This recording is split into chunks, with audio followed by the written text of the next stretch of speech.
બોરસદમાં ઘણા બધા મિત્રોએ કોર્સ કર્યો છે, તેમને ખ્યાલ હશે કે આ કેવી રીતે પૂરું થઈ ગયું ખબર પણ ના પડી. તમારો આ 1.5-2 મહિના આપણા ક્યાં પૂરા થઈ જશે ખબર પણ નહીં પડે. પણ આ 1.5-2 મહિના દરમિયાન અમારો વિશ્વાસને ખાતરી છે કે પ્રભુ અદ્ભુત પરિવર્તન આપણા જીવનમાં લાવવા જઈ રહ્યા છે. આમેન. કેટલો વિશ્વાસ કરે છે? જો વિશ્વાસ કરો છો તો જરૂર આવશે. આમેન. હાલેલુયા. પ્રભુનું વચન આજે આપણે શીખવા માંગે છે કે મારા વિશ્વાસ અંગે હું ખાતરી કેવી રીતે પામી શકું. મારા વિશ્વાસ, અહીં કોઈ પહાડ ખસેડવાના વિશ્વાસની વાત નથી કરી, માંદગીમાંથી સાજા થવાના વિશ્વાસ માટેની વાત નથી કરી, એની ખાતરી નથી મેળવવાની, એવા કોઈ વિશ્વાસની ખાતરી નથી મેળવવાની કે હા ભાઈ ઈશ્વર છે હું માનું છું, એવો વિશ્વાસની ખાતરી નથી મેળવવાની. પણ બચાવનારો વિશ્વાસ, ઉદ્ધાર આપનારો વિશ્વાસ, એની ખાતરી આપણે પામવા જઈ રહ્યા છે. કયો વિશ્વાસ? બચાવનારો, ઉદ્ધાર કરનારો. શાનાથી બચાવનારો? અનંતકાલિક નાશ એટલે કે નરકથી બચાવનારો વિશ્વાસ. એ વિશ્વાસની ખાતરી પામવા માટે આપણે આગળ વધી રહ્યા છે. 2 દિવસો આપણે આગળના જોઈ ગયા. પ્રભુ ઈસુ ખ્રિસ્તે બલિદાન આપ્યું, ઘણું બધું કાર્ય પૂરું કર્યું. શા માટે કર્યું, કેવી રીતે કર્યું, એ બધી બાબતો આપણે ધીમે ધીમે જોવાના છે. આગળ ઘણું બધું જોઈ પણ ગયા છે, પણ આવનારા સમયમાં ખાસી બધી બાબતો આપણે જોવાના છે. બોલો, ખાતરી પામવી બહુ જ જરૂરી છે. ખાતરી પામ્યા વગર કશું આપણે લેતા નથી, ખરું કે નહીં? બોરસદની વ્યક્તિઓ, બ્રોખેલની વ્યક્તિઓ, શું આપ ખાતરી પામ્યા વગર ટીવી લેવા જાઓ છો, ટીવી લો છો, ઘરમાં લાવો છો? શું ખાતરી પામ્યા વગર શાકભાજી લઈને આવો છો કે ભાઈ સડેલું છે કે સારું છે ચેક કરો છો કે નહીં? કે પેલો આપે છે ઉઠાઈને લઈ લો છો? મને લાગે ખાવાનું બનાવતા જ નથી બોરસદમાં. કોઈ શાકભાજી લેવા જતું જ નથી લાગતું. કોણ જાય શાકભાજી લેવાની જવાબદારી કોણે રાખી? ભાઈઓ ને બહેનોએ. યસ, હું પોતે મારા ઘર માટે લેવા જાઉં, શરમાવાની જરૂર નથી. પણ હું જાઉં છું ત્યારે આ વસ્તુ ખાસ જોઉં છું, ખાતરી કરું છું કે ભાઈ સારું છે કે નહીં, લેવાને યોગ્ય છે કે નહીં. કોઈ પણ વસ્તુ, જીવનની કોઈ પણ વસ્તુની ડીલિંગ કરવામાં આવે છે ત્યારે ખાતરી બહુ જ મહત્વની છે. ખરું કે નહીં? હા કે નહીં? આપ સામેલ થશો અમારી સાથે, બરાબર? ખરેખર બહુ જરૂર છે ખાતરીની આ પૃથ્વી પરના જીવનમાં. કારણ કે જ્યાં ને ત્યાં જુઓ છેતરામણી, છેતરપિંડી, ઉલ્લુ બનાવી દેવું, નહીં? આ બધું ચાલી રહ્યું છે પૃથ્વી પર સતત. એમાંથી રોજે રોજ આપણે કંઈક ને કંઈક એવી બાબત અનુભવ વિના આપણા જીવનમાં બને છે, આપણને ખબર પડે છે યાર આ લીધું અને હું પસ્તાયો, મેં આ કાર્ય કર્યું ને હું પસ્તાયો, આ ના લીધું હોત તો સારું કારણ કે આમાં તો કોઈ ફાયદો નથી મને, મેં આ મોબાઈલ ના ખરીદ્યો હોત તો સારું, મેં આ લેપટોપ ના લીધું હોત તો સારું, મેં આ પ્રમાણેનું કાર્ય ના કર્યું હોત તો સારું, મેં આ ખરીદી ના કરી હોત તો સારું, આ લીધા પહેલા મેં ખાતરી કરી લીધી હોત તો સારું. નહીં, વસવસો થાય છે જીવનના અમુક નિર્ણયો માટે, વસવસો થાય છે. ખરું કે નહીં? હા, થાય છે. અને માણસના જીવનની સૌથી મહત્વની જરૂરિયાત શું, એ તો આપણે લાસ્ટ ટાઈમ જોઈ ગયા છે. કઈ હતી? બહુ જલ્દી વાસ્તવિક ના થવું જોઈએ. પાપોની માફી. માણસના જીવનની સૌથી મહત્વની જરૂરિયાત કઈ હતી? પાપોની માફી. કારણ કે પૈસાથી મેળવી શકાતી નથી. સારામાં સારો બેડરૂમ આપણે પૈસાથી બનાવી શકીશું, સારામાં સારો એમાં વોર્ડરોબ મૂકી શકીશું, સરસ એમાં ડબલ બેડ મૂકીશું, પણ ઊંઘ જ નહીં આવે તો શું કરવાનું? મોટો બંગલો આપણે બનાવીશું, પણ એમાં રહેવાનો અવસર જ નહીં મળે તો? ધરતી કંપાઈ જશે, પડી જશે તો? પૈસા કામ લાગ્યા કે ત્યાં લાગ્યા નથી લાગ્યા. પુષ્કળ ટેબલ પર ખાવાનું મૂક્યું હોય, જાત જાતના પકવાન હોય, બધે જાહો જલાલી હોય, પણ એ ખાવાનું ખાઈ ના શકતા, ગળે ઉતારી ના શકતા હોય તો એ પૈસા શા કામના?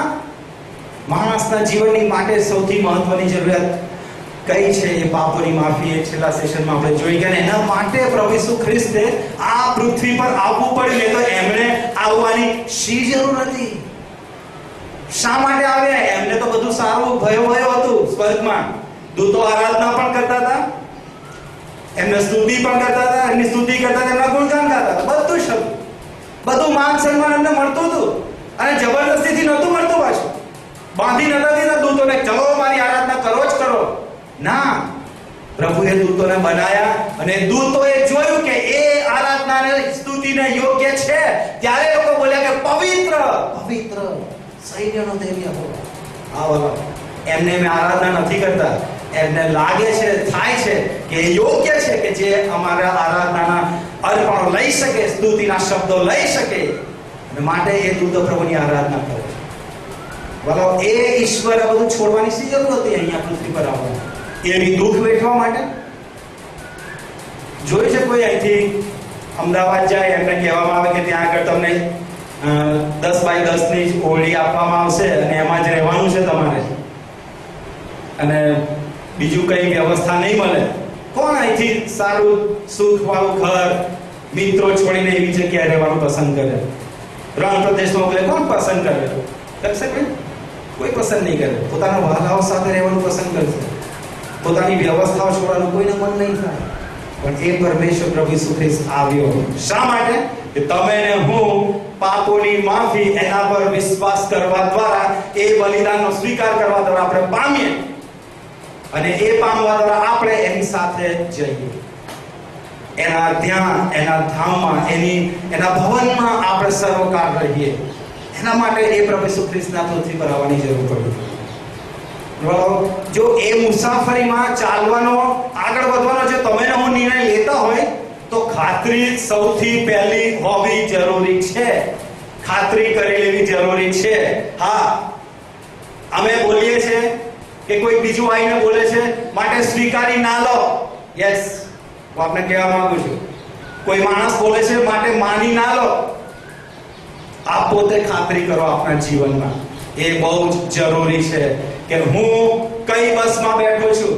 શું એ બસ મને અમદાવાદ લઈ જવાની છે કે પછી કોઈ બીજી દિશામાં લઈ જવાની છે? મારે એ ચેક કરવું, ખાતરી પામવી બહુ જ જરૂરી છે. અને વાલા, પ્રભુ ઈસુ પણ આપણને ખાતરી પામ્યા વગરના રહેવા દેવા માંગતા નથી. એ ખાતરી ઓટોમેટિક પરમેશ્વર આપણને આપે છે. આજે એ કેવી રીતે પામી શકીએ એ બાબતો આપણે જોવાને માટે જઈ રહ્યા છે. ઘણા પ્રશ્ન થાય કે ભાઈ ખ્રિસ્તી કોણ, વિશ્વાસી કોણ? આલ્ફા કોર્સની શરૂઆત જ્યારે યુકે લંડનમાં થઈ અને ત્યાં આગળ ફીડબેક ફોર્મ મંગાવેલા, એ કોર્સ પૂરો થયો ત્યારે, અને ત્યાં જે આ કોર્સના સ્થાપક સેન્ડી મિલર અને નિકી ગમ્બેલ, એમણે ફીડબેક ફોર્મ વાંચ્યા હતા, અને એમાં એક બાબત, એક કોલમ હતી કે શું આલ્ફા કોર્સ કર્યો તે પહેલા તમે તારણ પામ્યા હતા, નવો જન્મ પામ્યા હતા, અથવા પ્રભુનો અનુભવ કર્યો હતો? તો જુદા પ્રકારના રિસ્પોન્સ, પ્રતિભાવ તેમને સામેથી મળ્યા. એક જણે કીધું કે હા, પહેલા નહોતો પામ્યો, પણ આ કોર્સ દરમિયાન હું પામ્યો, નવો જન્મ પામ્યો. અમુક વ્યક્તિએ લખ્યું કે હું આ કોર્સ દરમિયાન વધુ જાગૃત થયો મારા વિશ્વાસ અંગે. અમુક વ્યક્તિએ કીધું હું ખાલી ખ્રિસ્તી ધર્મ પાળતો હતો, પણ સાચો ખ્રિસ્તી કોણ છે એ મને આમાં ખબર પડી. વિશ્વાસી ખરેખર કોણ છે, ખ્રિસ્તી કોણ છે એ મને ખબર પડી. આ તો એવું છે વાલો કે તમને કોઈ પ્રશ્ન પૂછે કે શું તમારા લગ્ન થયા છે, તો તમારી પાસે શું જવાબ હશે? શું જવાબ હશે? જે પરિણીત હશે શું કહેશે? હા, મારા થયા છે ને, મને ખાતરી છે. એવું કહેશે મને ખાતરી છે. અને જેમના નથી થયા એમને પૂછશે તો શું જવાબ આપશે? નથી થયા. સ્વાભાવિક છે, થયા છે કાં તો નથી થયા, બેમાંથી એક છે, વચ્ચેનો કંઈ નથી. આ પણ એવું છે, નવો જન્મ પામ્યા છે કાં તો નથી પામ્યા, એની વચ્ચેનો કોઈ બનાવ છે જ નહીં.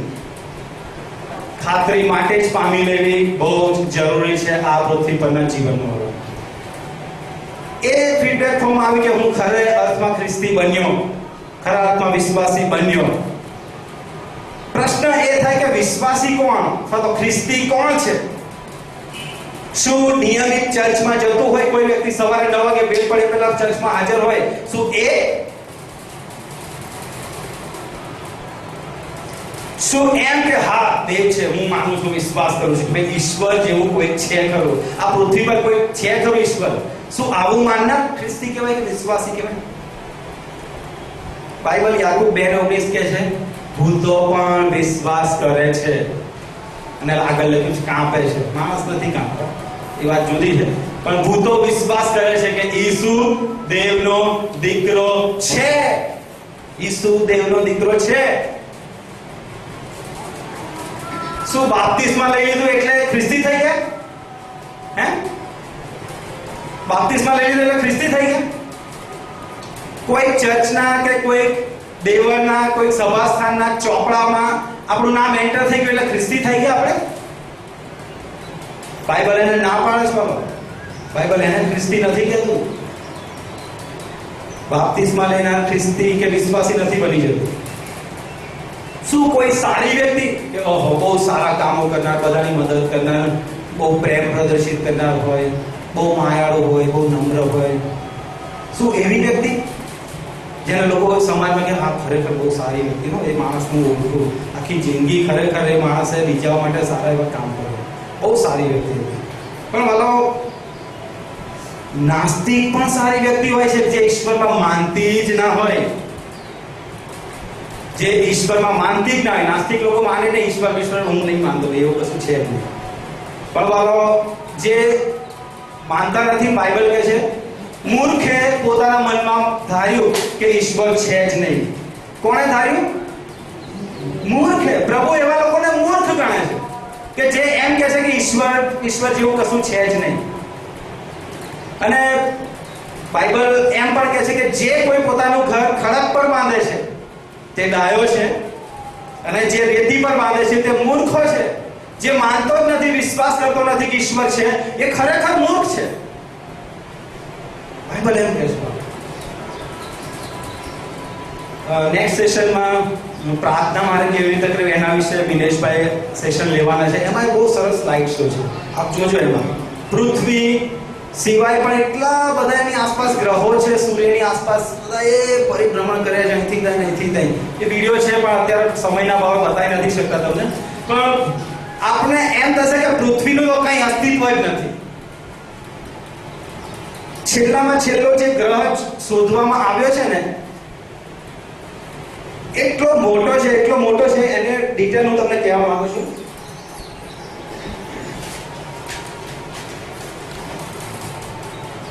એ છેલ્લામાં છેલ્લો ગ્રહ જે ખગોળશાસ્ત્રીઓ શોધ્યો છે, એનું નામ છે રેડ હાઇપર જાયન્ટ.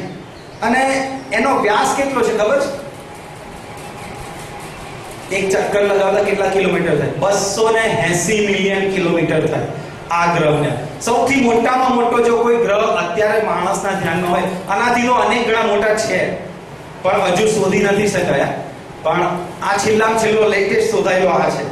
અને આપણને થાય વળી હવે હશે, પણ એ ચક્ર લગાવતા એક એરોપ્લેનને કેટલો ટાઈમ લાગે ખબર છે? કેટલા કિલોમીટર જાય? એક લગાવતા કેટલો સમય જાય ખબર છે? જો એક પેસેન્જર એરોપ્લેન 900 કિલોમીટરની ઝડપે ઉડે અને ચક્ર લગાવે તો બી આ ગ્રહનું એક ચક્ર પૂરું કરતા એને 1100 વર્ષ લાગે. કેટલા વર્ષ? 1100. સાંભળ્યું નથી પાછળ કદાચ? 1100. ઓહો, અમે તો હમણાં બપોર નીકળે ને આવી ગયા બોરસદ. હજુ તો પાછા રાત્રે જતા રહીશું ને, એક ચક્કર થઈ ગયું બોરસદ અંદર. પણ આ તો સૌથી મોટા ગ્રહની વાત. મતલબ એ પણ 900 કિલોમીટરની ઝડપ. અમે તો કદાચ 90, 80 કે 100 કિલોમીટર. બહુ તો ચલો બહુ ઉતાવળ છે તો 100 વર્ષો ભગાઈ દઈએ. પછી ભલે બધે એન્જિન છૂટું પડી જાય, કંઈક પડ્યું આમ જાય ને પેલું કંઈક પાછળ પડી જાય. પણ વધારે ને વધારે કેટલી સ્પીડથી આપણે ભગાઈશું? મતલબ આ એરોપ્લેન 900 કિલોમીટરની સ્પીડે દોડે, એ ચક્ર લગાવે તો પણ એને 1100 વર્ષ લાગે. આવો તો પરમેશ્વર છે કે જેણે આટલા અદ્ભુત ગ્રહો અને તારાઓ, નક્ષત્રો બનાવ્યા છે. પરમેશ્વર કેટલો મહાન છે. એને એ બનાવનારો જો આટલો મહાન હોય તો એ આ પૃથ્વી પર આવીને આપણા માટે દુઃખ વેઠે, કંઈક સામાન્ય લાગે છે? અદ્ભુત. Hallelujah, praise the lord. એટલી અદ્ભુત બાબત છે કે એ ઈશ્વર આ છોડીને બધું આ પૃથ્વી પર આવે. બરાબર? એ ગ્રહો એટલા બધા છે. આવા તો કેટલાય ગ્રહો છે, અને કેટલાય ગ્રહોથી બનીને એક આકાશગંગા બને છે. અબજો ગ્રહો ભેગા થાય ત્યારે એક આકાશગંગા બને છે. અને આવી તો અબજો આકાશગંગા છે. અને આ આકાશગંગાઓની ઉપર આપણો પરમેશ્વર બિરાજમાન છે. હાલેલુયા, આ બધાથી ઉપર છે, એને બચીએ છીએ આપણે. તો શું ખાલી ચર્ચમાં ગયા, બાપ્તિસ્મા લઈ લીધું અને આ કર્યું એટલે ખ્રિસ્તી બની ગયા? મૂર્ખો કહે છે ભાઈ ઈશ્વર નથી. બોલો, તમે રાત્રે સૂઈ જાવ છો ને ઉઠો છો ને તો આભાર શાનો માનવો જોઈએ ખબર? આ પૃથ્વી પર કેટલા બધી તમે ખરતા તારાઓ જોયા છે? ખરતા તારા જોયા છે? એ શું છે ખબર? કોઈક ને કોઈ ગ્રહ પૃથ્વીના વાતાવરણમાં પ્રવેશ કરે છે અને જેવો પ્રવેશ કરે છે એ ગ્રહ સળગી ઉઠે છે. એના કારણે એ લીસોટો આકાશમાં આપણે જોઈ શકીએ કે હા એ કોઈ ગ્રહ પડ્યો. અને બોલો, એ ક્યાં પડે છે? જો આપણી પૃથ્વી પર માનવ વસ્તીવાળા વિસ્તારમાં પડે તો કશું ના બચે, પણ એવી જગ્યાએ પડે છે કે જ્યાં ખરેખર માનવ વસ્તી નથી. આ બધું એડજસ્ટમેન્ટ કોણ કરે છે?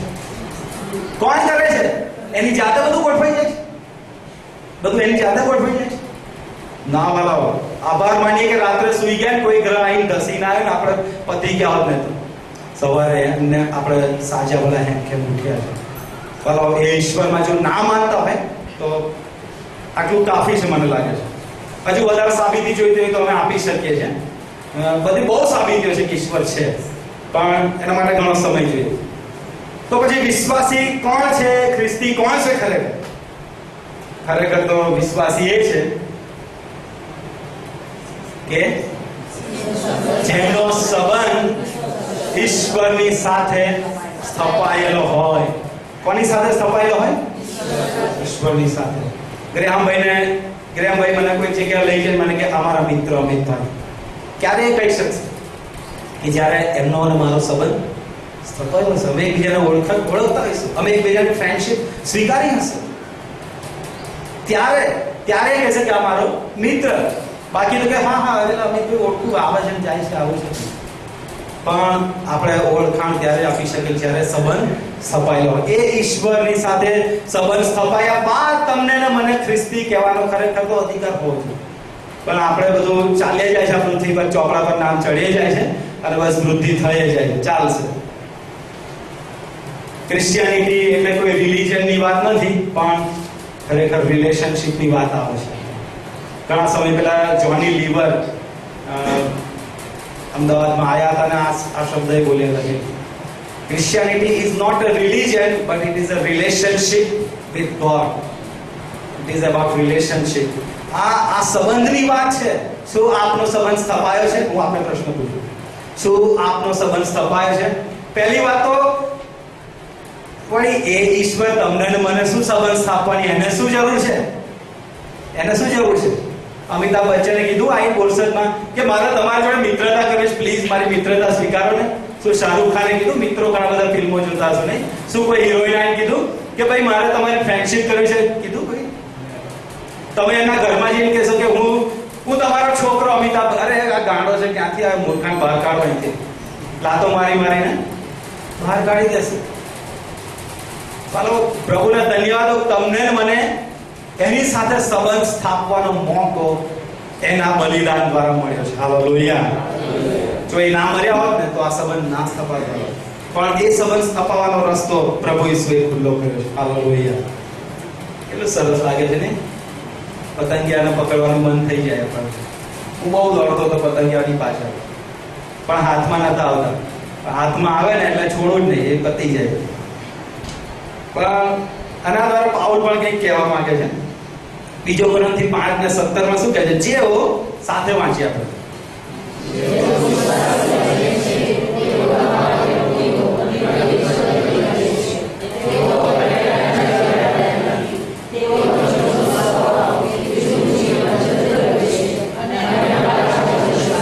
નવા જીવનની શરૂઆત થાય છે. હવે પહેલાના જેવા રહ્યા નથી. ચેન્જ, કંઈક બદલાણ જોવામાં આવે છે. પરમેશ્વરનું વચન આ કહે છે કે જેઓ વિશ્વાસી બને છે, જૂના ટ્રાન્સલેશનમાં એમ લખ્યું છે કે જેઓ ખ્રિસ્તમાં છે તેઓ નવી ઉત્પત્તિ છે. જેઓ ખરેખર ખ્રિસ્તમાં આવી જવાનો નિર્ણય લઈ લે છે તેઓ નવી ઉત્પત્તિ બનતા જાય છે. હાલેલુયા. બધું બદલાણ આવતું જાય છે. પણ આ પ્રશ્ન એ છે કે ક્યારે એ સંબંધ સ્થપાય? ક્યારે ઈશ્વરની સાથે હું સંબંધ સ્થાપી શકું? ક્યારે હું ઈશ્વરની સાથે ફ્રેન્ડશિપ કરી શકું? ક્યારે હું એ રિલેશનમાં આગળ વધું? ફેસબુકમાં ઘણા બધા લોકો સંપર્ક કરતા હશે નહીં બધા મિત્રોને શોધવાનો. અને પછી શું થાય છે આગળ, મને તો કંઈ ખબર નથી આ બધી, પણ બધું આવ્યું એટલે મેં જોયું ભાઈ આ શું હશે ફેસબુક ને બધું, અને બધું બનાવ્યું તો ખરું, પણ પાછું કંઈક સામેથી આવે કે ફ્રેન્ડ રિક્વેસ્ટ કે ભાઈ આ વ્યક્તિ તમારા ફ્રેન્ડ બનવા માંગે છે. એટલે અમને થાય કે આ કોણ હશે ભાઈ, એમને લખ્યું ભાઈ અમે તમારા મિત્ર બનવા માંગીએ છીએ. અને પછી કન્ફર્મ કરશો, પછી ત્યાં ઓપ્શન આવશે કન્ફર્મ રિક્વેસ્ટ, એટલે પછી કન્ફર્મ પર ક્લિક કરે કે હા કન્ફર્મ, પાક્કું, મારી મંજૂરી. એટલે પછી ત્યાં મેસેજ છે હા મારા મિત્ર, અને પછી એ સંબંધ થાય, પછી આવે ને બધું આપણા એમાં એકાઉન્ટમાં જોઈ શકે ને, એવું જ કંઈ છે ને. હા એવું જ છે. જો કે પ્રભુ ઈસુને તો બધું જ ખબર છે કે આપણી અંદર શું ચાલી રહ્યું છે, અહીં બેસેલી વ્યક્તિના હૃદયમાં શું ચાલે છે ને, એક વિચાર અત્યારે એમને ખબર છે નોટ થાય છે. એ અંતર્યામી ઈશ્વર છે, એ અંદર શું છે ને એ બધું જ ખબર છે. હૃદયમાં શું છે હું પારખી જાઉં છું, બાઇબલ એમ કહે છે. એ બધું જ ખબર છે. તો એની સાથે સંબંધ મારે કેવી રીતે સ્થાપવો? ક્યારે વ્યક્તિ ખરેખર સાચા અર્થમાં ખ્રિસ્તી બને? કે જ્યારે તે ઈશ્વરનું બાળક બને છે. હવે પ્રશ્ન થાય કે ભાઈ મારે આવા નાના થઈ જવાનું? આવું તો મારે નથી જોતું ભાઈ, હું બરાબર છું અત્યારે. અમને ઘણી વાર એમ થાય કે એ સ્કૂલના દિવસો બહુ યાદ આવે કે દફતર લઈને જતા હતા, એ દોડતા જઈએ, મમ્મી પપ્પા લેવા આવે, કોઈ વાર વહેલા આવી ગયા તો બહુ ખુશ થઈ જાય સ્કૂલમાં. ઘરે આવી ગયા, વહેલા આવી ગયા. નહીં, નાના બાળકોને કેવો આનંદ, જો ને એક જ દાંત છે ને કુદાકુદ કરે છે. તો શું આવા નાના થઈ ગયા છે આપણે? ખરેખર આપણે ઈશ્વરનું બાળક ત્યારે બનીએ છીએ કે જ્યારે આપણે, વચન શું કહે છે? જેટલાએ તેનો સ્વીકાર કર્યો, એટલે જેટલા તેના નામ પર વિશ્વાસ કરે છે તેટલા તેણે દેવના છોકરા થવાનો. અહીંયા વારંવાર શબ્દ શું હોય? જેટલા અને તેટલા. એ આવ્યો તો બધાના માટે, પણ જેટલા એને સ્વીકાર્યો એટલા જ સંબંધ. જેટલા કન્ફર્મ રિક્વેસ્ટ કર્યો એટલા જ મિત્ર, બાકીના નહીં હજુ એ નહીં પામી શકે જીવન. તેનો સ્વીકાર કર્યો અને લખ્યું છે તેના નામ પર વિશ્વાસ કરે છે તેટલાને તેણે દેવના છોકરા થવાનો અધિકાર આપ્યો. હાલેલુયા. તમને મને વાળાઓ આ પૃથ્વીના બનાવનારને પિતા કહેવાનો હક અને અધિકાર મળ્યો. હાલેલુયા. એમને પિતા નથી કોઈ કહી શકતું. હાલો, ઇસ્રાએલ પ્રજા હજુ કહી શકતી હતી, પણ તમે ને હું કોણ? આપણે તો વિદેશી, અન્ય બીજા કોઈ ધર્મમાં આવી જઈએ આપણે તો. આપણને વળી કઈ રીતે એમને પિતા કહેવાનો હક મળે? જો આ પૃથ્વી પરના નામાંકિત વ્યક્તિઓ આપણી પાછળ એનું નામ જોડવાના તૈયાર ના થતા હોય, તો પછી આ પરમેશ્વર કેવી રીતે તૈયાર થાય? પણ એ તૈયાર છે, એને રસ્તો ખોલી દીધો છે. હાલેલુયા. હમણાં જ મેં કીધું કોઈ નામાંકિત વ્યક્તિના ઘરમાં જાઓ, નરેન્દ્ર મોદી ત્યાં જજો, મોદી સાહેબ હું તમારો છોકરો, ઓળખ્યો નહીં મને, હું તમારી છોકરી. અરે ભાઈ લઈ જવાના, મૂર્ખ વ્યક્તિ છે, આ ક્યાંથી લાવે? મગજ ઠેકાણા નથી લાગતું. તમારી સંપત્તિ મારી, બિલ ગેટ્સને જઈને કહેજો, માઇક્રોસોફ્ટનો ઓનર, તમારી સંપત્તિ મારી, હું તમારો દીકરો બની જઈશ, ભલે તમારી સંપત્તિ મને આપી દો. એ પણ નહીં સ્વીકારવાનો. કોઈનો દીકરો બનવાથી કોઈ કશું આપી દેતું નથી. પણ આ પરમેશ્વર છે કે જેને આપણે બાપ કહી શકીએ. પહેલા બાપ કહેવાનો હક નહોતો, આપણને એના નામ પર, એના બલિદાન પર વિશ્વાસ કરવા દ્વારા આ અધિકારને હક મળ્યો છે. હાલેલુયા. બરાબર. હું વિશ્વાસી બન્યો છું અને મને અનંત જીવન છે, એટલે કે હવે હું મારા પરમેશ્વરની સાથે હું રહીશ મારા મૃત્યુ પછીના જીવનમાં. મને મોક્ષ અને ઉદ્ધાર છે. આ ખાતરી હું કેવી રીતે પામી શકું? ચોક્કસ શ્યોરિટી મારે જોઈએ છે. કઈ રીતે? આ બાબત છે ને આપણા ભરોસા અને વિશ્વાસ પર આધાર રાખે છે. આ બાબત ભરોસા અને વિશ્વાસ પર આધાર. પણ કોના પર ભરોસો, કોના પર વિશ્વાસ? ખાસ અનંત જીવન માટેની વાત છે, તારણની વાત છે, ઉદ્ધારની વાત છે કે આના માટે મારે કોના પર ભરોસો અને વિશ્વાસ મૂકવો.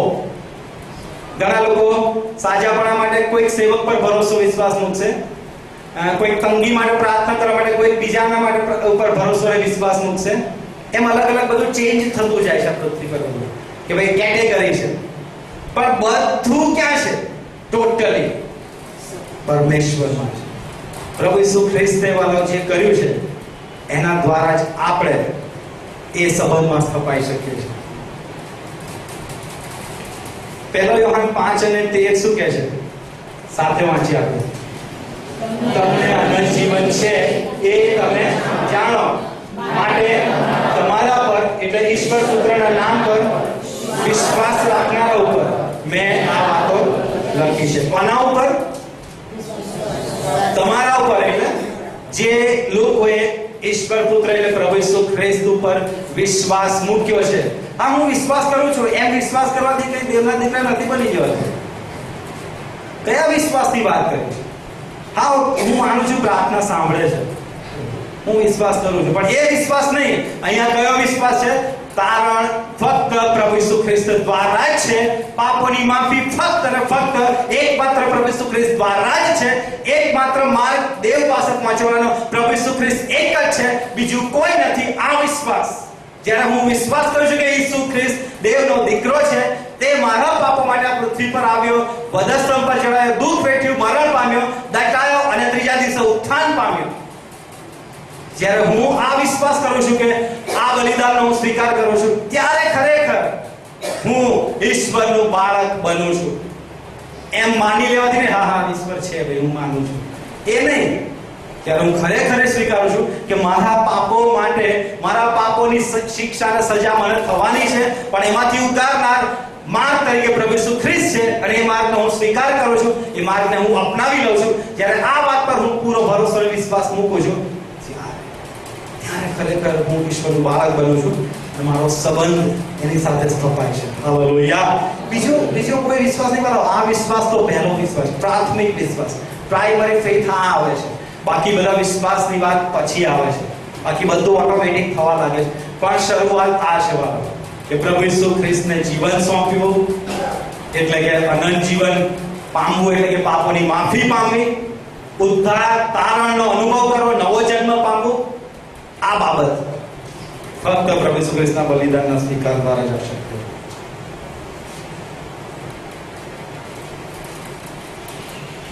યોહાન 8:24 કે અને 1 યોહાન 5:1 પ્રમાણે આ જરૂરી છે. ઘણા બધાને પ્રશ્ન થાય છે શું ઈશ્વર દેવનો દીકરો છે? ઘણા કહે છે કે ના નથી, હું નથી માનતો. ઘણા કહે છે કે હા, પણ કહે છે જે માને છે તે ખરેખર વિશ્વાસ કરે છે કે દેવનો દીકરો છે. મારા પાપોની શિક્ષા દંડ તેમણે ભરપાઈ કરી છે વધસ્તંભ.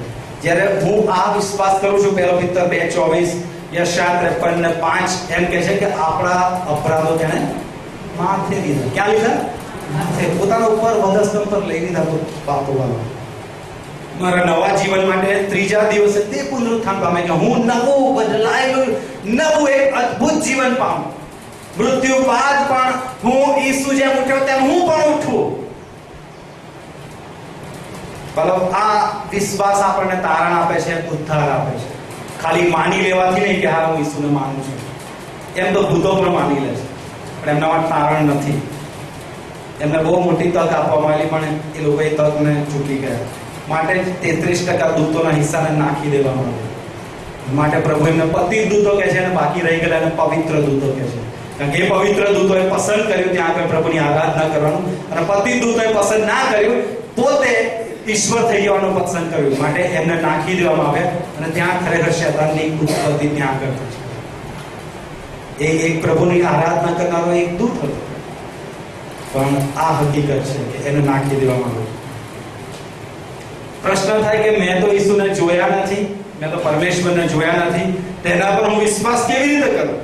બાઇબલ રોમનોના પત્ર 1:20 એમ કહે છે કે તેના અદ્રશ્ય ગુણો એટલે તેનું સનાતન પરાક્રમ અને દેવત્વ જગત ઉત્પન્ન થયું ત્યારથી, ક્યારથી? જગત ઉત્પન્ન થયું ત્યારથી સૃજેલી વસ્તુઓના નિરીક્ષણથી. બોલો સાથે બધા, સૃજેલી વસ્તુઓના નિરીક્ષણથી. શું આપ ઝીણવટપૂર્વક પોતાના શરીરને જુઓ છો? ઝીણવટપૂર્વક જોયું કે મારા શરીરમાં આ પાચન તંત્રની વ્યવસ્થા પ્રયોગ કરી, આ આંખની વ્યવસ્થા કરી, આ બ્રેન કેટલા કરોડો સંકેત એક જ સેકન્ડમાં મેળવે છે, ખબર છે? અને એ સંકેતોનું ટ્રાન્સમિટ કરીને આંખોને, જીભને અને બધાને આપે છે. આ બધી રચના કોણે કરી છે? આવી અદ્ભુત. તમે દરેક જગ્યાએ જોઈ લો વાલો, એવી રચના છે કે જેમાં તમને ખ્યાલ આવશે કે ના ઈશ્વર છે, આ કોઈ માણસ નથી કરી શકતો. માણસ ઝાડપાન નથી બનાવી શકતું, ઈશ્વર જ બનાવી શકે છે. માણસ પૃથ્વી નથી બનાવી શકતું, ઈશ્વર જ બનાવી શકે છે. પૃથ્વીમાં જે તત્વો છે બધા તત્વો માણસ ભેગા કરીને નથી બનાવી શકતું, આ ઈશ્વર જ બનાવી શકે છે. માણસ આ પ્રમાણે ગ્રહોને એક પછી એક જગ્યા પર ગોઠવી નથી શકતું, ઈશ્વર જ ગોઠવી શકે છે. આ ઓટોમેટિક ગોઠવાઈ નથી ગયા. ઘણા બધા એમ કહે છે બિગ બેંગ થિયરી એવું કહે છે કે એક વિસ્ફોટ થયો પ્રચંડ અને બધું ઓટોમેટિક એની સાથે ગોઠવાઈ ગયું. આ તો પેલું લખોટીની રમત જેવું છે. આમ કઈ નાખતા હતા પેલા ગોળ કુંડાળામાં અને બધું ગોઠવાઈ ગયું. આ કેટલું સરસ. એવું નથી, આ પેલા લખોટીની રમત નથી. પ્રભુએ આમ કંઈક બધું ગોઠવી ગયું. પ્રભુએ બધું એડજસ્ટ કર્યું. બધું એના નિયમો પ્રમાણે બધું ચાલે છે. બધું એના ઓર્બિટમાં ચાલે છે. એની કક્ષા છે કે અહીંથી અહીંયા તાર ફરવાનું, બીજે ક્યાંય તારે ફરકવાનું નહીં. તારી આ જ દિશા, આટલામાં જ ગોળ ફરવાનું. બીજા ઘરે કીધું તારે આમ જ ફરવાનું. આ બધું કોણે ગોઠવ્યું છે? પરમેશ્વર ગોઠવ્યું. કહે છે કે આ બધું જોઈએ છે ત્યારે બહાનું નથી કાઢી શકાતું કે ઈશ્વર નથી. મને ખબર નથી પ્રભુ કે ઈશ્વર છે, એવું તો મને ખ્યાલ જ નતો. એ નહીં કહી શકતો. બાળકો માટે જ આપણે ઈશ્વર પર જ્યારે ભરોસો અને વિશ્વાસ મૂકીએ છીએ તો ખાતરી કરવી બહુ જરૂરી છે. અને એ ખાતરી જેમાં ટ્રાયપોડ સ્ટેન્ડ અહીંયા જોઈ શકો છો, એના 3 પાયા છે. એમ આપણા વિશ્વાસની ખાતરીમાં પણ 3 પાયાઓ છે. એ 3 પાયાઓને જાણી લેવા બહુ જ જરૂરી છે. પહેલું છે ઈશ્વરનો ખાતરીદાયક વચનો. પરમેશ્વર પિતા, જે ત્રિએક ઈશ્વર પિતા, પુત્ર અને પવિત્ર આત્મા છે, એમ આ કાર્ય છે. પરમેશ્વરના ખાતરીદાયક વચનો. બીજું છે વધસ્તંભ પર પ્રભુ ઈસુ ખ્રિસ્તે કરેલું કાર્ય. અને ત્રીજું છે પવિત્ર આત્માની સાક્ષી. આ 3 બાબતો પર આપણા વિશ્વાસની ખાતરીનો આધાર રાખે છે. હવે જો આપણે જોઈએ કે વિશ્વાસ લાગણીઓ પર આધાર રાખતો તો શું થાય? માની લો કે તમે કોઈ પ્રાર્થના કરી, તંગીમાં છો, મુશ્કેલીમાં છો અને પ્રભુએ એક લોટરી લગાડી દીધી, તો શું લાગશે તમને? ખુશ, ખુશાલ, કેટલું અદ્ભુત. માની લો કે તમે ભયંકર ઉનાળાની ગરમીમાં ફરતા પછી છેલ્લે 2-3 કલાકની મુસાફરી કરીને તાપમાં ઘરે ગયા અને મમ્મી કે બેટા લે આઈસ્ક્રીમ તારા માટે રાખી. કેવું લાગશે? એક જ બેનને ખુશ થાય, બીજા કોઈને આઈસ્ક્રીમ નથી ગમતા. ઓકે, નથી ગમતા આપને આઈસ્ક્રીમ? ગમે છે તો આઈસ્ક્રીમનું નામ સાંભળીને આમ કંઈક થયું નહીં. આપણે પ્રયત્ન કરીશું અહીંયા પણ કંઈક આઈસ્ક્રીમ રાખવામાં આવે, કારણ ગરમી છે ને. ઠંડુ પીણું તો રાખીએ પણ આઈસ્ક્રીમ પણ કંઈક રાખીએ તો થોડુંક વધારે ખુશી થઈ જાય ને. હવે આવશે ત્યારે આવશે, પણ આઈસ્ક્રીમના નામથી આપણે થોડી સ્માઈલ આપી દઈએ. હાલેલુયા. હવે આઈસ્ક્રીમ ના મળે અને ગરમા ગરમ કંઈક ચા મળી જાય તો યાર આ ગરમીમાં તમે કંઈક ઠંડુ લાવો યાર. આવું શું તમે ગરમ ગરમ પીવડાવો છો નહીં? ઘણી વખત આવું બનતું હોય છે. આપણી મનગમતી વસ્તુ ના બને ને આપણી સાથે, ત્યારે આપણને થાય કે આવું કેવી રીતે બન્યું? આવું તો મેં અપેક્ષા જ નતું રાખ્યું. દુઃખ લાગશે અંદર. અરે યાર આવું મારે નથી જોયું, આ મને નથી ગમતું. આપણને ન ગમે તેવી વસ્તુ આવે ને તો આપણને પેલું અંદરથી એક ખિન્નતા થાય છે કે ના યાર આ મને પસંદ નથી. જો વિશ્વાસ લાગણીઓ પર આધાર રાખતો તો શું થાય?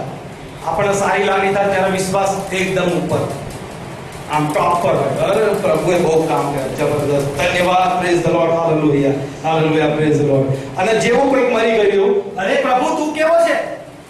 તું આવો, મારી પત્નીને લઈ લીધી, મારા દીકરા લઈ લીધો, મારા મા બાપને લઈ લીધો. ક્યાં ગઈ બધી લાગણીઓ? પ્રભુ પ્રભુ કરતા હતા, અચાનક લાગણીઓ દુઃખ આવે એટલે બેસી ગઈ. એક જ ઝાટકે. જો લાગણીઓ પર આપણો વિશ્વાસ આમ આધાર રાખતો તો લાગણી તો આમ થયા કરે, એટલે આપણો વિશ્વાસ પણ આમ થાય. એના માટે આપણો વિશ્વાસ ખરેખર હકીકત પર આધાર રાખે, વાસ્તવિકતા ઉપર, સત્ય ઉપર. સત્ય શું છે બાબુ? પ્રભુના વચનો. એ પ્રભુના વચનો સત્ય છે. કઈ રીતે પ્રભુના વચનો 100% પ્યોર, શુદ્ધ અને સત્ય છે એ નિલેશભાઈ સેશન લેવાના છે. મારા બાઇબલ શા માટે અને કેવી રીતે વાંચવું આપને એમાં બહુ જ ડિટેલમાં જાણકારી તેઓ આપવાના છે.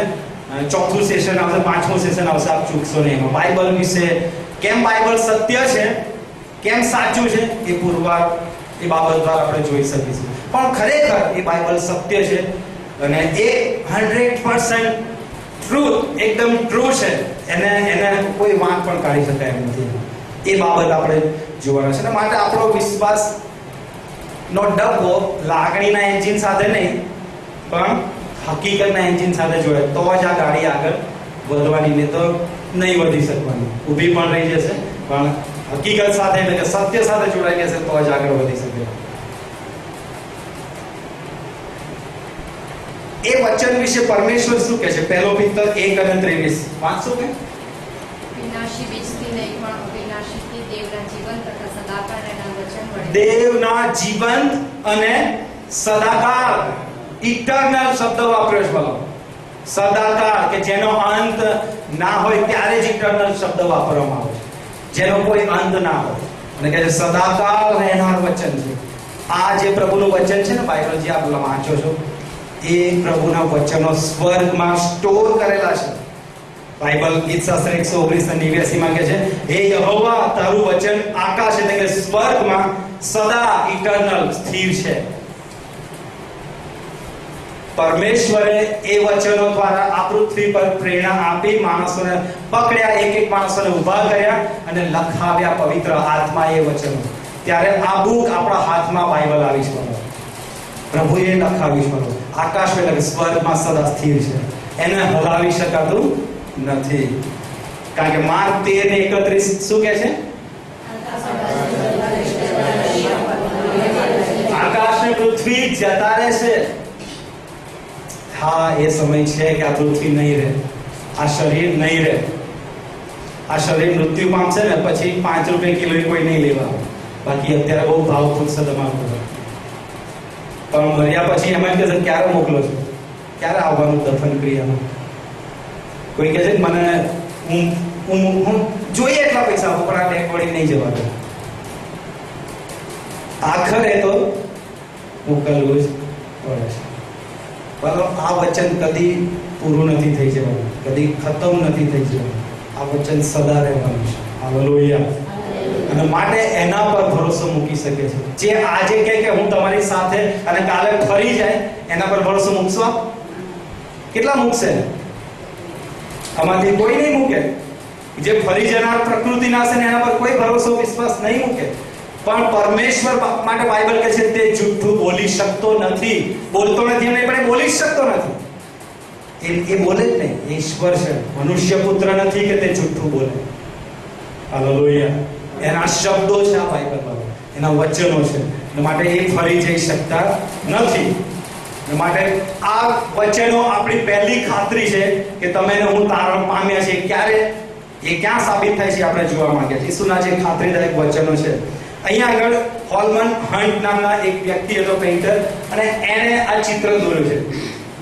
જોઈ શકો છો આ ચિત્ર, ઘણા બધા જોયું હશે. અને એ ચિત્ર મૂકવામાં આવ્યું મ્યુઝિયમમાં, એમાં બધા ઘણા બધા જોઈને એની વાહવાહ કરી. પણ એક વ્યક્તિ આવ્યો અને એને કીધું કે ભાઈ આમાં તમે ભૂલ કરી છે, કે આનો નકુચો જે છે ને એ તમે બતાવ્યો જ નથી. બહુ મોટી ભૂલ કરી તમે. અને આ નકુચો તો બહાર હોવો જોઈએ. પેલા ચિત્રકારે એને કીધું કે મેં કોઈ ભૂલ નથી કરી. આ ઘરનો દરવાજો જે છે પ્રભુ ઈસુ ખટખટાઈ રહ્યા છે, અને આ ઘર એ કોઈ વ્યક્તિના જીવનની વાત કરી છે.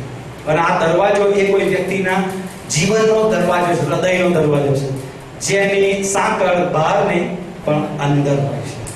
વ્યક્તિ ચાહે ત્યારે જ દરવાજો ખોલે છે અને ત્યારે જ ઈસુ આવશે. માટે જ પ્રકટીકરણ 3:20 માં વચન લખે છે, હું બહારના આગળ ઊભો રહીને ઠોકું છું, ખટખટાવું છું. જો કોઈ મારી વાણી સાંભળીને બહારનું ઉગાડશે તો, કોઈ ઉગાડશે તો, નહીં ઉગાડે તો નહીં. કોઈ જબરદસ્તી નહીં કરે. પ્રભુ ઈસુ ખ્રિસ્ત એ ચાલ ઉભો થા, જીવન સોંપ. કોઈ દાદાગીરી નથી. પ્રભુ કોઈ બળજબરી નહીં કરે વાલો. પ્રભુ તો ઉભા રહેશે, નહીં ખોલું તો જતા રહેશે બીજા દરવાજે જઈને. પણ વાલો પ્રભુ પ્રેમ કરે છે માટે ખટખટાવવાનું ચાલુ રાખે છે. રોજ સવારે, રોજ બપોરે, રસ્તા પર, ઘરમાં, બહાર જતા આવતા, સંગતમાં, જ્યાં જશો ત્યાં એક અવાજ તમારા હૃદયમાં હશે. જે દિવસથી તમે સત્ય સાંભળ્યું હશે એ સત્ય તમને હલાયા કરશે અંદર. એ તમને ચેનથી બેસી નહીં રહેવા દે. કે શું થશે? નાસ્તિક લોકો કદાચ કહેશે ઈશ્વર છે નહીં, પણ એમની પાસે ઈશ્વર નથી એની સાબિતીઓ જ નથી. ત્યારે એમને કહેવામાં આવે ઈશ્વર નથી, એની સાબિતી આપો, તો ત્યાં એક ગોળ ફરીને નીચે બેસી ગઈ. એવી તો કઈ સાબિતી સાબિત નથી કરી શકતી. ખરેખર વાલો પ્રભુ ઈસુ છે અને ખટખટાવી રહ્યા છે, માટે આપણે બેસી નહીં શકીએ છીએ. ખોલીએ વાલો આપણા જીવનના હૃદયનો દરવાજો, કહીએ પ્રભુ ઈસુને, આવ ઈસુ, તું આવ માહે, મારું જીવન તારું છે. એટલા માટે જ બોલો પ્રભુએ હૃદય કઈ એવી બાબત આપણી અંદર મૂકી છે કે જેના દ્વારા આપણે પ્રત્યુત્તર પ્રભુને આપી શકીએ.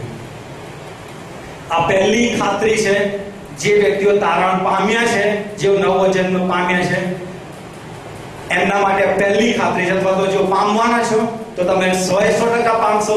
એની આ ખાતરી છે પહેલી, કે તે માહે આવશે.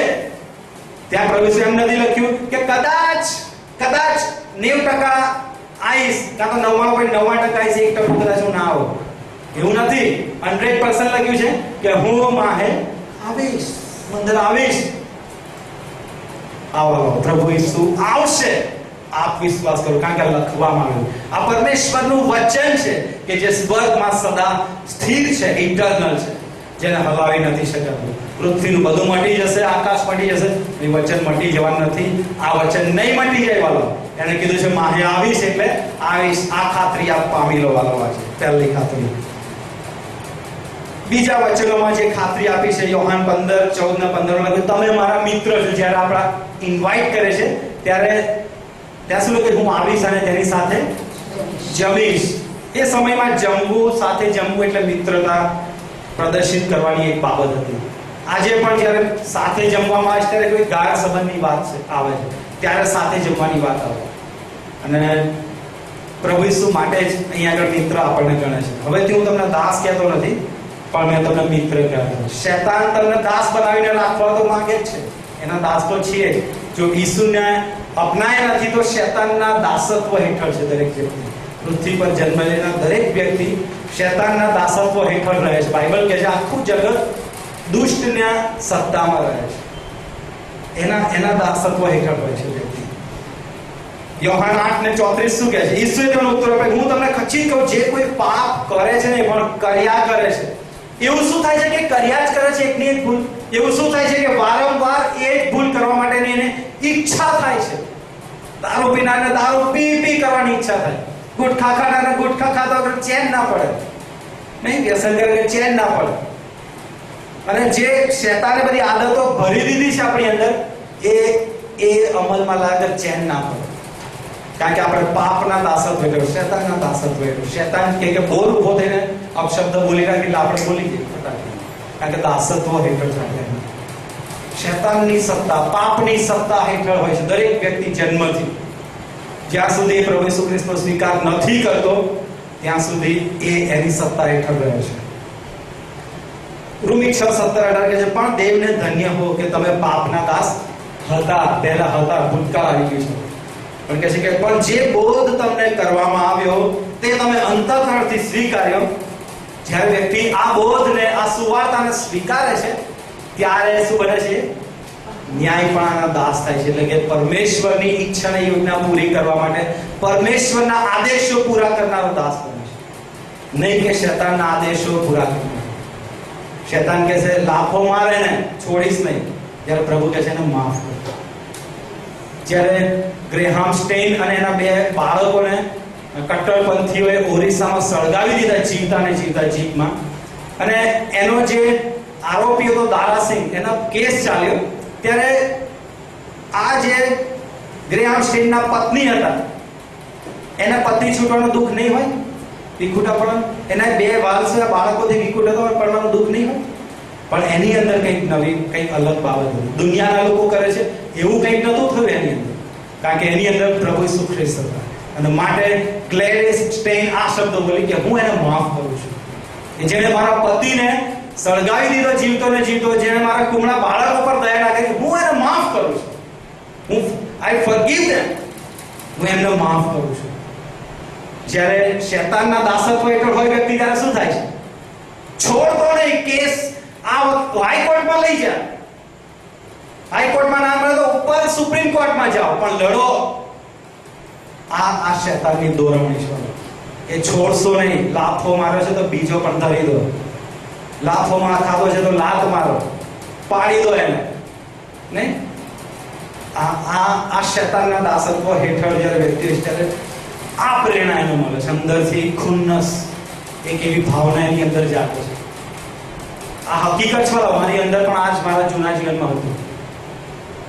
પણ જે દિવસે પ્રભુ ઈસુ ખ્રિસ્તને મેં સ્વીકાર કરી મારા જીવનમાં, ત્યારબાદ મારા જીવનમાં મેં જોયું છે કે એ બદલાણ મારા પોતાનાથી નથી આવ્યું. એ પાપ પ્રત્યેનો ધિક્કાર મારા પોતાનાથી નથી આવ્યો. એક વ્યક્તિ હતા કે જેને મારા પિતાને પથ્થર માર્યો હતો, ખેંચી મારી આંખો સામે. અને એક સમય મને તરત થઈ ગયું કે હું એને નહીં છોડું હવે. પણ તરત જ અંદરથી એક અવાજ આવ્યો કે માફ કર, મેં તને માફ કર્યો છે, માટે તું એને માફ કર. જ્યારે દુનિયાવી વ્યક્તિ હોય તો શું વિચારે? બંગડી પહેરીને બેઠો છે, માટે એ હાથ નથી ઉપાડ્યો. શું શિષ્યોએ હાથ ઉપાડ્યા હતા? શિષ્યોએ હાથ ઉપાડ્યા હતા? શિષ્યો તો હસ્યા, આનંદ કર્યો જ્યારે એમને મારવામાં આવ્યા ને કે ઈસુનું નામ ભૂલથી પણ હવે તમારે લેવું નહીં વાત કરતા. તો કે અમે તો લઈશું ભાઈ. તો કે માર ખાઓ. જ્યારે માર ખાધો ત્યારે કે જે હરખાતા તેઓ પાછા આવ્યા.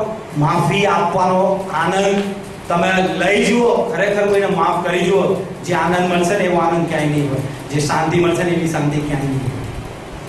આ આનંદ જુઓ. ખાલી પડોશી મિત્ર કે નહીં, પણ કુટુંબની પણ મા ને બાપ ને બાળકો ને પત્ની વચ્ચેના સંબંધમાં પણ આ માફીની વાત આવે છે. હવે તમે જ્યારે સ્વીકારવામાં આવે છે ત્યારે શું થાય છે? પ્રભુ ત્યારે આ દોરવાણી મળે છે, આ પ્રેરણા મળે છે. હાલેલુયા. આપણે કદી સારા માણસ આપણી જાતે નથી બની શકતા જ્યાં સુધી એ સારો ભલો આપણી અંદર ના આવે. બીજી જે ખાતરી છે, ખાતરીદાયક વચન માંથી 28:20 છે, હું સર્વકાળ તમારી સાથે છું.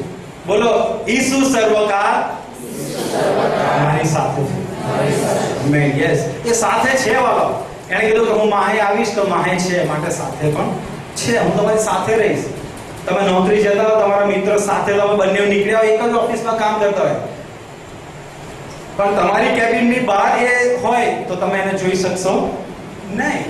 તમારી મર્યાદાની બહાર છે કે ઈશ્વરે તમે હું નથી જોઈ શકતા વાલો.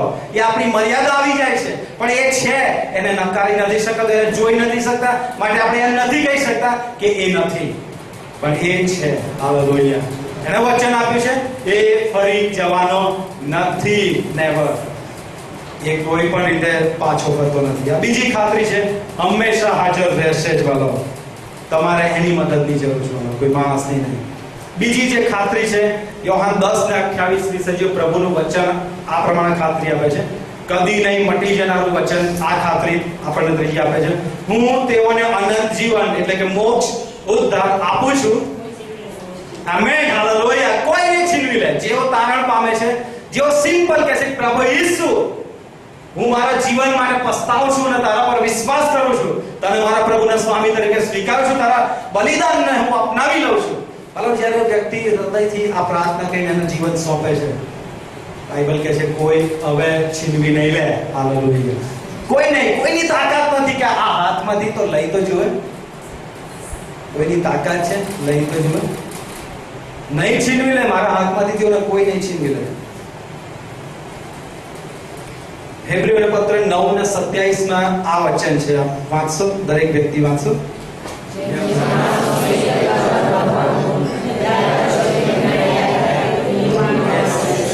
84 લાખ અવતારો નથી. આ એક જ જીવન છે, બીજું જીવન નથી વાળો. આ પૂરું થયું, ફિનિશ. આ તો ખાલી બાહ્ય શરીર વાળો, આ પતી જવાનું છે, પણ રિયલ અમિત, વાસ્તવિક અમિત તો અંદર જે બોલે છે ને, જે લાગણીઓ વાળો છે, જે ભાવનાઓ વાળો છે, જે અંદર છે ને, એ ખરેખર છે. ઓરિજિનલ ગ્રેહામ તો આ દેખાય છે એ નથી. ઓરિજિનલ મિત્તુભાઈ આ દેખાય છે મૂછો વાળા એ નથી. ઓરિજિનલ જેકવિનભાઈ કદાવર નથી. પણ આંતરિક જે છે ને, ખરેખર એ છે કે જેને જોઈ શકાતું નથી. આ શરીર તો ખતમ થઈ જવાનું છે, પણ કે છે ન્યાય થવાનું છે દરેક માણસનું. માણસે જે હરેક ભલી કે ગુના દરેક કાર્યનો ન્યાય કરવાનો બાઇબલ કહે છે. જે નકારી બોલેલી એક એક વાતનો ન્યાય પરમેશ્વર કરવાનો છે, બાઇબલ એમ કહે છે. માટે ન્યાય નક્કી છે. ન્યાય કોર્ટ જોઈ છે ને બધાએ? અરે ના ગયા હોય તો પિક્ચર તો જોયું હશે ને? નહીં હા મેં જોયા, હું તો બહુ જોતો હતો યાર, અને હું નકારતો નથી બાબત. ના મળે તો એડવાન્સ બુકિંગ કર્યો ને એકલો જોવા જતો હતો, પણ મિસ ના કરો પિક્ચર. નવું પિક્ચર તો છોડું જ નહીં. અને ટીવી સિરિયલ તો એક પણ નહીં જતી કરવાની, બસ બેસી જ રહેવાનું. પાલક સાહેબ આવ્યા હતા કે અરે આ ક્યાં આયા વળી? પ્રભુ કોઈ સેવ કરતા હતા કે અરે આ ક્યાં આયા અત્યારે? એમને કોણે બોલાયા? બહાર તો દેખાડે કે અરે કેમ છો સાહેબ, મજામાં છો? સારું છે બધું? કેવું ચાલે છે? તમારા બાળકો શું કરે છે? પણ અંદર ક્યારે જશો, ક્યારે જાઓ છો? અને પછી મમ્મી કહે સાહેબ બેસો બેસો ને ચા બનાવો છો. અરે બેસો. મમ્મી કહો અરે મમ્મી તું શું કરે છે? પેલી સરસ મારો સસ્પેન્સ સિરિયલ આવે છે ને જતી રહેશે. ખબર નહીં પડે પેલો ખૂન કોણે કર્યો તે મને ખ્યાલ નહીં આવે મમ્મી. એટલો સરસ. અને છેલ્લે એમ થાય 8:30 5 મિનિટ, 5 મિનિટમાં એન્ડ આવતો હશે એટલે મને ખબર હશે કે 5 મિનિટમાં મને ખબર પડી જશે શું હશે. પણ સાહેબ 8:20 જાય તો જ હું ચાલુ કરી શકું. એટલે 8:20 થાય ત્યારે મમ્મી ચા મૂકવા જશે અને નાસ્તો મૂકશે.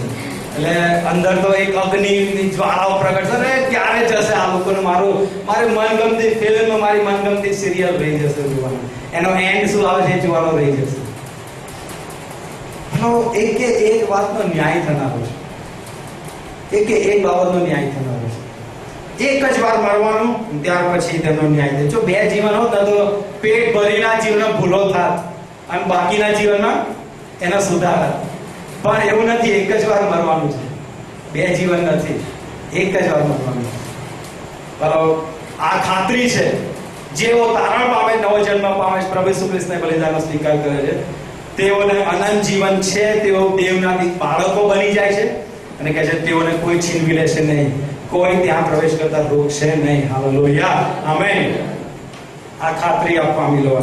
બીજા જે ખાતરીદાયક વચનો છે એમાં ફિલિપી 1 અને 6 આ પ્રમાણે કહે છે, જેણે તમારામાં સારા કામનો આરંભ કર્યો તે ઈસુ ખ્રિસ્તના દાડા સુધી તેને સંપૂર્ણ કરતો જશે. કોણ? પવિત્ર આત્મા. પવિત્ર આત્મા આ કાર્ય લે છે પોતાના હાથમાં. આપણને એની રાહો પર ચલાવવાનું, એના માર્ગોમાં આગળ વધારવાનું, આપણને દોરવણી આપવાનું. આ સાચું છે, આ ખોટું છે,